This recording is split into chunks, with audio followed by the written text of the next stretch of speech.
la jeunesse africaine. Il a bien fait de commencer par Ouagadougou, parce que c'est à Ouaga en 2014 qu'a commencé le printemps africain. Et c'est un signe pour vous. Mais à travers cette émission, je souhaiterais lancer des messages au président Macron. C'est bien beau l'économique. C'est bien beau d'avoir été accompagné par des patrons de start-up. C'est bien beau d'avoir parlé de l'immigration. Mais la question essentielle en Afrique, M. Pujadas, c'est le politique. C'est la bonne gouvernance. Les colonies africaines ont donné à la France, en 14-18, en 39-45, des centaines de milliers de soldats qui sont morts pour la sauvegarde de la liberté, au profit de notre pays et de l'Occident. Aujourd'hui, la jeunesse africaine demande au président de la République française, qui plus est jeune, de les libérer du joug dans lequel ces populations, cette jeunesse vit. Vous, Robert sous la Bourgi, botte de despotes. Vous, Robert Bourgi, vous qui tenez sont ce là, discours. oui, absolument, Monsieur Pujadas. Vous êtes connu pour avoir été l'ami de ces despotes, même si vous avez pris vos distances ensuite. Monsieur Pujadas, comme disait le président Chaban-Delmas, il n'y a que les imbéciles qui ne changent pas d'avis. Et comme le disait le général de Gaulle, pour qu'une nation soit grande, il faut qu'elle épouse le mouvement général du monde. Aujourd'hui, le monde a changé.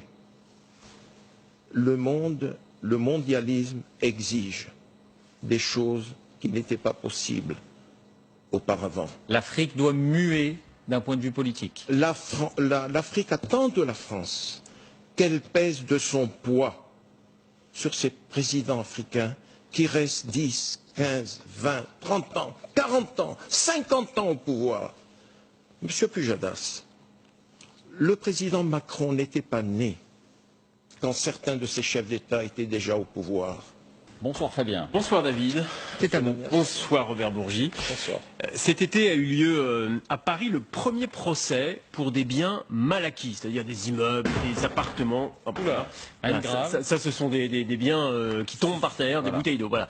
Des immeubles, des appartements achetés par le vice-président de Guinée équatoriale, Obiang. La justice a estimé que ce patrimoine a été acquis avec l'argent de la corruption et donc il a été condamné à 3 ans de prison avec sursis. Des biens comme cela, est-ce qu'il y en a beaucoup en France? Est-ce qu'il y a donc beaucoup, potentiellement, de procès et d'affaires qui vont émerger?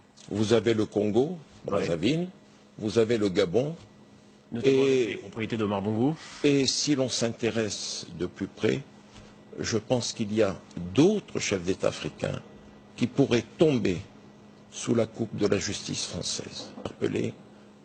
J'ai été un acteur et un témoin de la France-Afrique, tant du côté obscur que du bon côté de la France-Afrique. Je ne souhaite pas que le côté obscur se pérennise. Pas du tout. Monsieur Pujadas, le président Bongo accède au pouvoir en 1967. Je l'ai servi loyalement, efficacement, et je l'ai tant aimé. S'il était en vie aujourd'hui, je lui aurais tourné le dos. Il a gouverné le pays de 1967 à 2009. En 2009, le rôle que j'ai joué indirectement dans son élection n'a pas été mineur. Il est au pouvoir. Il a été battu en août 2016. Voilà que cet homme se maintient au pouvoir. Ça fait donc pratiquement 50 ans. Pareil pour le Togo. Le président Yadema prend le pouvoir. Il y est resté 40 ans. Son fils va entamer son 3e mandat. Il y a des manifestations, des soulèvements dans tout le pays, des massacres, et la France ne bouge pas.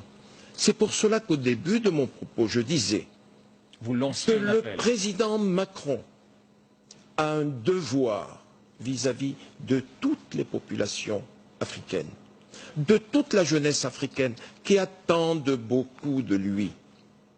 Il est jeune et ses semelles ne sont pas plombées par ce que l'on appelait la France-Afrique. Et on lui dira facilement que c'est de l'ingérence. Si la France intervient dans les choix politiques des pays d'Afrique, elle sera considérée comme une ingérence, cette action-là. S'il a le mandat de l'ONU, un mandat international, comme l'a fait le président Sarkozy en Côte d'Ivoire, pour envoyer Laurent Gbagbo à La Haye, c'est pas difficile. Il prend le téléphone, il appelle le secrétaire général des Nations Unies, il appelle l'Union européenne, mandat lui est donné, il dégage.